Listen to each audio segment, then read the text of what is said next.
North commuter line that runs out of Grand Central Terminal in Manhattan. By each door, there's a little sign. The sign says, "Mind the gap." The idea being that you pay attention to the space, the gap, between the edge of the train platform and the edge of the train car, so that you don't become wedged in between the two. And I mention mind the gap because we actually live in a gap. We live in a gap between two sides or extremes or poles or points, whatever you want to call them. We live in the middle between them. And the first is Luke's Beatitudes. Blessed are you when? Blessed are you who thirst. Blessed are you who hunger. Blessed are you when men persecute you and revile you. Blessed are you. Blessed are you. The other side is the woe to you who have. Woe to you who are full. Woe to you who have many things. And this woe to you is not the vindictive woe, crying death and destruction of the Greek tragedies. This is more a cry of grief on the other's behalf. Alas for you who are full. Alas for you who have things. But really, as Dean Willis said in his sermon at Canterbury Cathedral this morning, and I'm going to mention him twice more, as he said this morning, this is not a blanket condemnation of the rich. This is not a condemnation of those who are doing well. This, I think, is for those who are so satisfied with themselves and their situation that they have no room for God. Alas for you who have no room for God in your lives. And then on the other back, blessed are you who hunger and thirst for righteousness. Blessed are you when there is room in your life for God. And sometimes our circumstances are such that all we have is room for God in our lives because there's nothing else.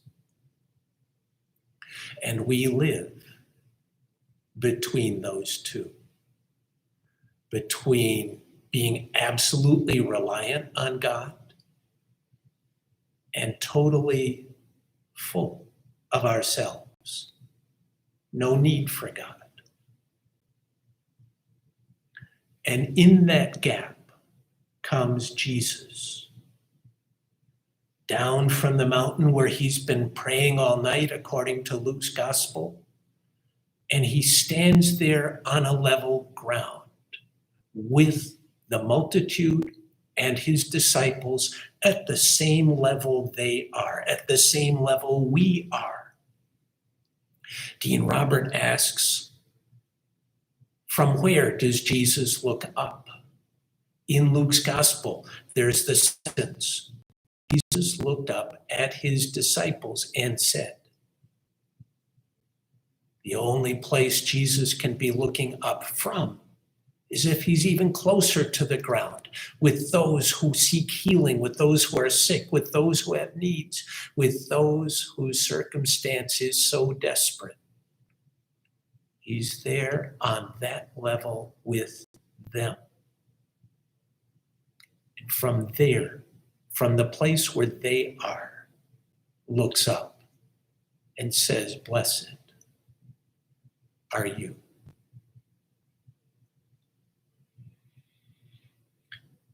This whole gap between these 2 points is where we find ourselves much of the time. That is where Jesus is with us, at our level, where we are, where we need him most, is where he is with us. Dean Robert suggested a translation that is the New English version of this text.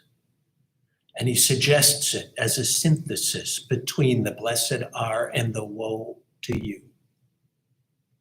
In the middle, he says, blessed are those who know their need of God. Blessed are those who know their need of God and have room for the presence of God in their lives, who listen, who know that they need God. That's the gap. That's the gap in which we live. To find that place of prayer, of centeredness in God and in Jesus, and to know, absolutely know, that we need the presence of God in our lives. Amen.